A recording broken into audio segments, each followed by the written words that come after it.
আজকে হচ্ছে আমরা যে বাইকটা এখানে রাখছি এটা FZS, এটা ভার্সন 4।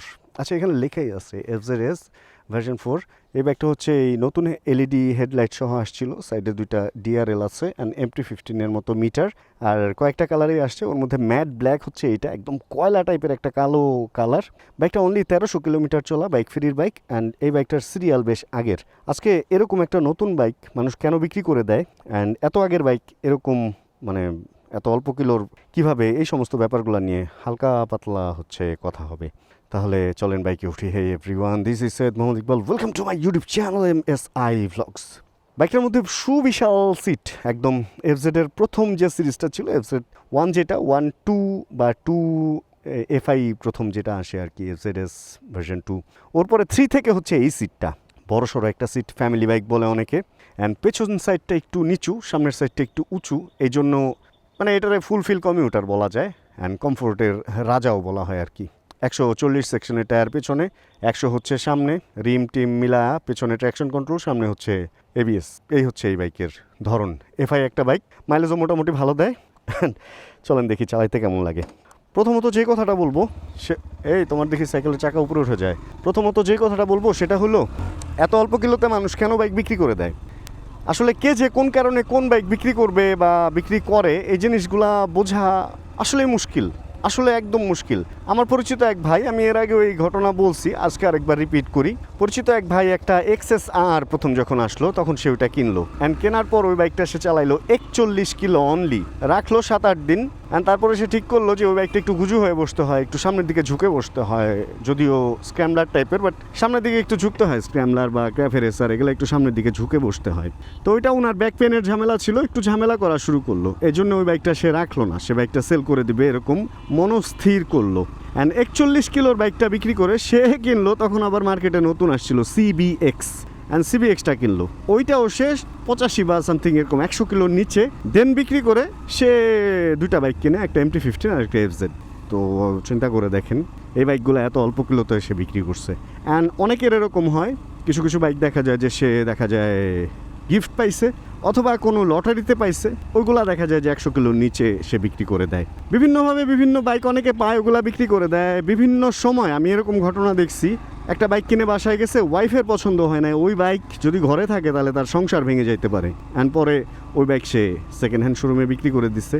আমি ভাই 0 কিলোমিটারের বাইক সেকেন্ড হ্যান্ড দেখছি, বিশ্বাস না হলে রোড পার হয়ে যায়, হাঙ্কাছে একটা 0 কিলোমিটারের, কিন্তু সেকেন্ড হ্যান্ড মার্কেটে, মানে কেউ এখনো চালাই নাই বাইকটা, ব্যাটারি লাগানো হয় না, স্টার্ট দেওয়া হয় না, এরকম এরকম ঘটনা আছে ভাই। এক একজন এক এক কারণে বিক্রি করে। আজকে বাইকটা কিনছে, 1 মাসের মধ্যে দেখা গেছে যে সে যেখান থেকে লোন করে কিনছে টাকাটা দিতে পারবে না, পরে বাইক বিক্রি করে লোনের টাকা শোধ করছে। এরকম ঘটনা অনেক আছে। শখের জিনিস তো ভাই অল্প কিলোর পাওয়া যায়, এটা ওরকম না যে কিলোমিটার কমাইছে। হ্যাঁ, কিলোমিটার অনেকে কমায়, কিলোমিটার যে কমায় না ব্যাপারটা কিন্তু আমি ওরকম বলবো না, কিলোমিটার অনেকে কমায়, অ্যান্ড ওইটা আবার ডিফারেন্ট জিনিস, ওইটা নিয়ে আমি আরেকদিন আরেকটা ভিডিওতে কথা বলবো। আচ্ছা, এই বাইকটা না আসলে বড় রাস্তায় চালানোর বাইক না, এটা তো ওরকম স্পিড চেক বা এই জিনিসগুলা করার মতো না, এটা কমফোর্ট বাইক, আমরা চিপাচাপা দিয়ে চালাই কথা বলি। তো এই সমস্ত কারণগুলোতে দেখবেন যে নতুন নতুন বাইক, অল্প কিলো চলা bike, fresh bike second hand শোরুমগুলোতে পাওয়া যায়। এইটা বিশ্বাস করতে হবে যে এটা আসলেই অরিজিনাল বাইক বা আসলে অথেন্টিক মিটারের বাইক। আর আসলে এখনকার ভালো যে শোরুমগুলা, এগুলাতে মিটারের একটা গ্যারান্টিও দেয়। আপনি যদি 1 সপ্তাহের মধ্যে মিটার প্রমাণ করতে পারেন যে মিটার কমানো, তাহলে তারা ফুল টাকা ব্যাক করে, এটার প্রমাণ আমার কাছে আছে। এই হলো ব্যাপার। তো বাইক কিনতে গেলে ওরকম ভয় পাওয়ার কিছু নাই। আর আরেকটা ব্যাপার হচ্ছে, ইয়ামাহা এখন বাইকের সাথে সার্ভিস বই দেয় না, কারণ হচ্ছে ওদের ফুল সার্ভিসটা ওরা ওদের কাছে ডাটা রাখে ওদের কাছে, অ্যান্ড আপনি যে কোনো বাইক নিয়ে গেলেই ওই ডাটা থেকে ওরা দেখে দিতে পারবে যে বাইকটা কত কিলোতে কয়বার সার্ভিস হয়েছে অ্যান্ড কবে হয়েছে। ওটার উপরে আপনি বের করে ফেলতে পারবেন যে আপনার বাইকের মিটার ঠিক আছে কি নাই। আর যদি তাও আপনার বিশ্বাস না হয়, YDD একটা মেশিন আছে ওদের কাছে, ইয়ামাহা অফিসিয়াল সার্ভিস সেন্টারে। আপনি যদি ওদের বাইক ওদের কাছে নিয়ে যান, তাহলে মিটারে যা খুশি তা থাক, ECU থেকে বলে দিতে পারবে বাইকটা কত কিলো চলছে। তো সেখানে আপনি শিওর হয়ে যেতে পারবেন যে আসলে আপনার বাইকটার মিটারে যা আছে ভেতরে এবং বাইরে সেম কিনা। মজার ব্যাপার আছে, আসলে জানার কোনো শেষ নাই। তো এগুলা যত জানবেন তত মজা বাড়বে, ব্যাপারটা হচ্ছে এরকম। আমিও জানতে জানতে এখন ব্যাপারগুলো আমার কাছে অনেক ইজি লাগে। আর এক্সপিরিয়েন্স এমন একটা জিনিস, বাইক ধরলেই আপনি বলে দিতে পারবেন যে বাইকটা মানে আসলে কি অথেন্টিক মিটার নাকি মিটার কমানো হচ্ছে, বাইক দেখলেই বোঝা যায়। এই হলো ব্যাপার। বাইকের এখানে যে চাবিটা আছে, এখানে লেখা আছে হলো 1300 কিলো, 1300 কিলোর একটা বাইক, কিন্তু বাইকটার যদি পেছনে আমরা যাই তাহলে বাইকটার মধ্যে আমরা সিরিয়াল দেখব 64 সিরিয়ালের বাইক 1300 কিলো। এটা একটা অবিশ্বাস্য ঘটনা। আমার একটা MT-15 আছে, অনেক কম চালাইছি, বাট তারপরেও এটার 2-3 গুণ কিলোমিটার হয়ে গেছে। ওটা অবশ্য 63 সিরিয়াল আর এটা 64 সিরিয়াল। ওরে ভাই, লাভ দেয় দেখি। তো সিরিয়াল মানে এটা নিয়ে কেন কথা বললাম জানেন, অনেকের এরকম একটা ধারণা থাকে যে সিরিয়াল যদি আগের হয় তাহলে ওই বাইক কিলোমিটার বেশি চলছে। অ্যান্ড এটা থেকে আসলেই একটা বেসিক ধারণা নেওয়া যায়। এটা কোনো মানে এমন না যে মিথ বা মিথ্যা কথা, এরকম কিছু না। সিরিয়াল খুব ইম্পর্ট্যান্ট একটা ইস্যু। কত সালে বাইকটা বের হয়েছে এবং কত ইয়ার গেছে বা কত বছর গেছে, ওইটার উপরে ডিপেন্ড করে কিলোমিটার যাচাই করা যায়। অ্যান্ড এই অল্প কিলো চলা বাইকটা এত আগের, আর যদি বাইকটা আমি সব দিক থেকে আপনাদের দেখাই তাহলে তো মানে অবাক হয়ে যাবেন যে এত ফ্রেশ নতুন একটা বাইক, কিন্তু এত আগের রেজিস্ট্রেশন কিভাবে? তাহলে কি নতুন বাইকে আগের নাম্বার লাগাইছে বা এরকম কিছু না? ঘটনাটা আসলে তা না। এই বাইকের যে মালিক, ওই মালিক হচ্ছে চালাইতো এটার সাথে আরও কয়েকটা বাইক। অ্যান্ড জানেন তো আসলে যখন একটা মানুষের একাধিক বাইক থাকবে তখন একটা দুইটা বাইক একটু কম চলবে। যেমন আমার FZ25টা, ওইটা হাইওয়ে ফোকাসড। আমি একটা ট্যুরই করছি মাদারীপুর, অ্যান্ড ওটা চালাইছি, বেশ ভালো মজা পাইছি। আমার ওই বাইক এখনও 300 কিলো হয় নাই, অথচ অনেক মাস হয়ে গেছে ওইটা আমার কাছে। এরকম ঘটনা এটা ঘটবেই, এটা অবশ্যই দোষের কিছু না। তো এই বাইকটা যার ছিল, এই মালিকের অবস্থাটা ছিল হচ্ছে এই ধরনের। সে বাইক কিনছে কিন্তু বাইক চালায় নাই। বাইক 1300 মানে 1400 কিলো হয় নাই, অথচ এই বাইকটা তার কাছে অনেক দিন পরে আছে এবং শেষমেশ দেখলো যে এই বাইকটা সে চালাবে না। পরবর্তীতে এই বাইকটা সে সেল করে দিল, তাও আবার বাইক ফেরির কাছে। বাইক ফেরি এই বাইকটা কালেক্ট করছে। যদি আপনারা কেউ চান এই বাইকটা নেবেন তাহলে নিতে পারেন। আমি এই বাইকটা নিয়ে বেরোইছি। FZ আমার নিজের কখনোই ছিল না, আর আমি যদি বলি FZ আমার খুব অপ্রিয় একটা বাইক, এটাও আপনারা বিশ্বাস করবেন প্লিজ। কারণ দেখেন, FZ25 আমার আছে কিন্তু FZ কিন্তু আমার নাই, এবং কখনো আমি FZ সিরিজের কোনো বাইক কিনি নাই। এখানেই হচ্ছে ফ্যাক্টটা, কোন বাইকটা কার এই জিনিসটা বুঝতে হবে। কিছু মানুষ আছে যাদের কাছে FZ হচ্ছে প্রাণের প্রাণ, জানের জান। আমি একবার 300 ফিটে আমি যখন প্রথম জিক্সার মনোটন কিনি, ওইটা নিয়ে একটা FZ-কে ক্রস করে চলে যাই। ভিডিওটা আপলোড দেওয়ার পর আমাকে অনেক গালি শুনতে হয়েছে যে জিক্সার নিয়ে তো FZ-এর আগে যাবেনি, এই সেই অমুক তমুক।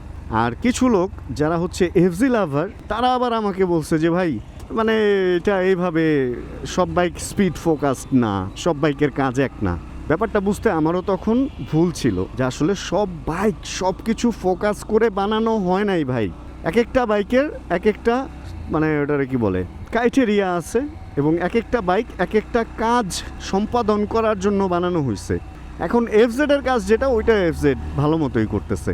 FZ প্রথম দিকে ওই লাল রঙের মিটার সহ যেটা আসতো, লাল লাইট জ্বলতো, এরপরে ছোট মিটারের মধ্যেই ছিল। এটাতে এসে MT-15-এর মতো মিটার দিছে, বাট এটা তো একটা ল্যাগ আছে, এটা গিয়ার শিফট ইন্ডিকেটরটা নাই। এছাড়া আর সব ইনফরমেশনই আছে, দেখতেও বেশ ভালো। বাইকটা মনে হয় দেখতে অনেকটা MT-15-এর মতোই লাগতেছে। ক্লাচ স্লিপার না, এই কারণে একটু শক্ত। সম্ভবত না, এই বাইকটার মধ্যে আবার দেওয়া হয়েছে, ওই যে পেছনের চাকায় কি কন্ট্রোল যেন বলে না, মানে যাতে চাকা না ঘুরে যায়। কুইক শিফটার নাই এটার মধ্যে, কুইক শিফটার নাই, কিন্তু এটার মধ্যে হচ্ছে চাকা যাতে স্লিপ না করে ওইটা আছে। ওটার নাম মনে পড়লে আমি বলতেছি। কুইক শিফটার হচ্ছে ওইটা, আর বৃষ্টিতে যাতে চাকা মানে হুইলি কন্ট্রোল বা ট্র্যাকশন কন্ট্রোল, ট্র্যাকশন কন্ট্রোল। সামনের চাকা ABS আছে, আর সামনের ব্রেক যথেষ্ট পরিমাণ ভালো ফাংশন করে, পেছনের ব্রেকও নট ব্যাড। ওভারঅল বাইকটা হচ্ছে তাদের জন্য যারা লং টাইম বাইক চালাবে, ধীরে সুস্থে বাইক চালাবে, বুঝে বাইক চালাবে। এবং একটা জিনিস দেখলাম যে এই বাইকটায় আমি ভাবছি যে অনেকে বলে না স্পিড কম, ইনিশিয়ালি স্পিড কম না, এটা হচ্ছে ওই 80-90-এর পরে গিয়ে ওর স্পিডটা একটু ডেলিভারি করে আস্তে আস্তে। এর মানে এ না যে 100 উঠে না, এটাও 100 উঠে, বাট একটু ধীরে ধীরে উঠে। রেডি পিক আপটা এই বাইকটার মধ্যে কম। এটার সুবিধা অসুবিধা দুইটাই আছে যে কোনো জিনিসে, যে কারণে বলে যে অনেকে এই বাইকের ব্রেকিং ভালো হওয়ার এটাও একটা কারণ। এই বাইকটা আস্তে আস্তে স্পিড উঠে, অ্যান্ড যখনই একটা জিনিস আস্তে আস্তে উঠবে তখন ওই জিনিসটা আপনার শরীরের সাথে ম্যাচ হয়ে যাবে। দেখেন 1 নাম্বার গিয়ার স্পিড তো উঠতেছে, 35-এর উপরে উঠে যেতেছে। 2 নাম্বার গিয়ার স্পিড তো উঠতেছে, তাই না? এখন আমরা আছি 3 নাম্বার গিয়ারে, এখানে উঠতেছে। এরপরে 4 নাম্বার গিয়ারে মানে স্পিড তো কম উঠে নাই। এরপরে 5 নাম্বার গিয়ার, এই বাইকে মনে হয় 5টাই গিয়ার। তো এইখানে যদি আমি 90+ করে ফেলতে পারি তাহলে 100+ হইতে আর একটু জায়গায় লাগতো। বাট রেডি পিক আপ যে সমস্ত বাইকের ভালো, যদি আমি MT-15 বলি, এটা এইখানে আমি 100 ক্রস করেও অনেকখানি চলে যেতে পারতাম।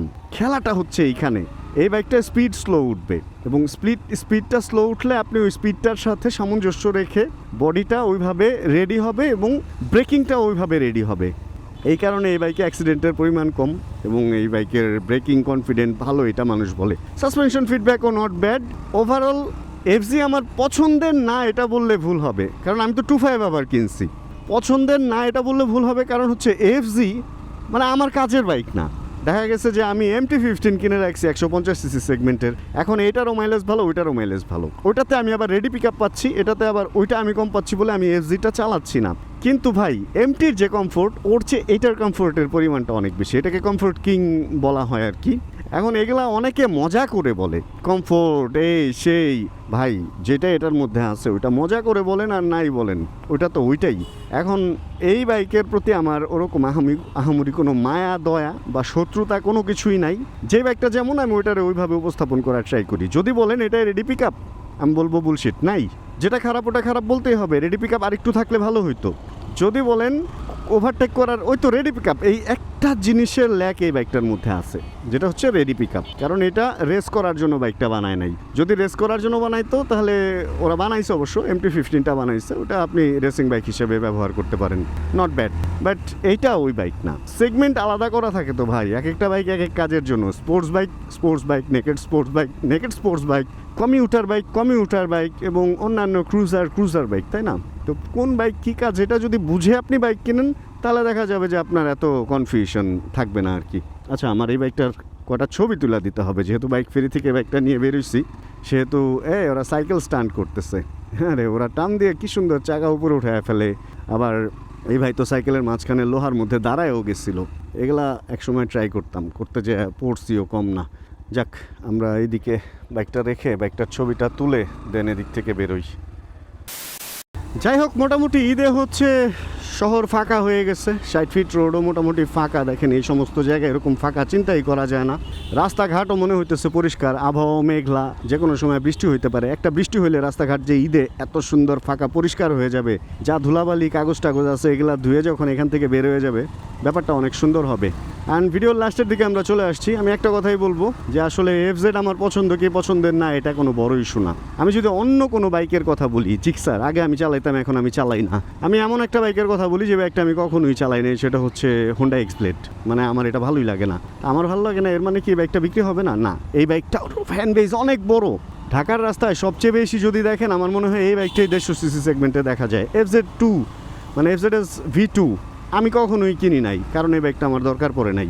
ফ্যাক্ট হচ্ছে বাজেট, ফ্যাক্ট হচ্ছে আপনি কি চান এবং আপনার ওই চাওয়ার মধ্যে আপনার বাজেটে কোনটা পাওয়া যায়। এখন সব কিছু মিলে অনেকে FZ25 কিনতেছে, অনেকে 3 কিনতেছে, 4 কিনতেছে, অনেকে হাইব্রিড কিনতেছে, অনেকে এক্সব্লেড কিনতেছে, জিক্সার কিনতেছে বা অন্যান্য যত বাইক আছে। 125cc বাইক কি কিনতেছে না মানুষ? ভাই সবচেয়ে বেশি বিক্রি হইতেছে 125cc বাইক বাংলাদেশে। যদি বলেন 125cc এবং তার নিচের সেগমেন্টের বাইক হচ্ছে সবচেয়ে বেশি বিক্রি হয়, 150 হচ্ছে তারপরে। অ্যান্ড হায়ার সিসির বাইক, ভাই এটা হলো হাই কোম্পানি। হায়ার সিসির বাইক কখনোই 125 এবং 150cc বাইকের সেগমেন্টকে ক্রস করতে পারবে না বিক্রির দিক থেকে। আমি তো চিন্তা করি যাদের শুধু হায়ার সিসি বাইক, তেলের দাম যদি সামনে বাড়ে তাদের ফিউচারটা কি হবে। এবং হায়ার সিসি বাইক যে মাসে 100 টাকা করে বেচবে এক শোরুম, এটা চিন্তাই করা যায় না। অথচ আপনি 125 এবং 150টা মানে 150 যে সিসিটা, এই বাইকগুলাকে চিন্তাই করা যায় যে এক মাসে 100টা একটা শোরুমে সেল হবে বা আরও বেশি। ইয়ামাহা, সুজুকি, হোন্ডা আরও বেশি সেল করতেছে। অ্যান্ড কিছু কিছু যে ব্র্যান্ডগুলা, আমার আফসোস হয় হচ্ছে তাদের যারা ডিলার নিতেছে তাদের উপরে। কারণ ভাই আমি একটা হায়ার সিসি বাইকের ডিলারশিপ নিলাম, আমি মাসে বাইক বেচলাম 10টা, এটা দেখে আমার শোরুমের খরচ উঠবে না কি উঠবে আসলে। যাক, ব্যবসার ব্যাপারে গেলে অনেক কথাই হয়ে যাবে অন্যরকম। এগুলা মাঝে মধ্যে বাজেই লাগে যে আসলে আমরা যে খালি বলি হায়ার সিসি বাইক আসুক, হায়ার সিসি বাইক আসুক, আসলে হায়ার সিসি বাইক আসলে ব্র্যান্ডের তো চলতে হবে, তাই না? যার শুধু হায়ার সিসি আছে, ধরেন কাওয়াসাকি বাংলাদেশে ঢুকলো ভাই, 125cc তো চলবেই না। 125cc দাম দিই আমরা 250, 350 বা 400cc বা 600, 700, 800, 1000cc কাওয়াসাকির দাম যদি নির্ধারণ করি বা বিবেচনা করি, তাহলে ওইগুলার যে পরিমাণ দাম হবে ভাই, ওই বাইক আপনি কয়টা কিনবেন মাসে বা বছরে? একটা বাইকের ইনকাম দিয়ে একটা শোরুম কি চলতে পারবে? প্রশ্ন রাখলাম আপনাদের উপরেই। তাহলে আজকের ভিডিও থেকে আমরা এখানে বিদায় নিই। আজকের এই ভিডিওতে যদি আপনাদের ছোট কিছু ভালো লাগে, ছোট করে একটা লাইক দিয়ে দিন। চ্যানেলে যদি নতুন হন প্লিজ সাবস্ক্রাইব করে আমাদের ফ্যামিলি মেম্বার হয়ে যান। জানাবেন কে কোন জায়গায় বসে ভিডিও দেখছেন, কার ঈদ কোন জায়গায় কেমন। আর যতক্ষণ পরবর্তী ভিডিও নিয়ে আবার আমি না আসতেছি ততক্ষণ ইনশাআল্লাহ আমরা ভালো আমরা থাকবো সুস্থ এবং করতে থাকবো চিল ইনশাআল্লাহ। তবে এই সমস্ত রাস্তায় চালাইতে এই বাইকটা ভালোই লাগতেছে, একদম খারাপ লাগতেছে না, একটা জোশ আছে বাইকটার মধ্যে।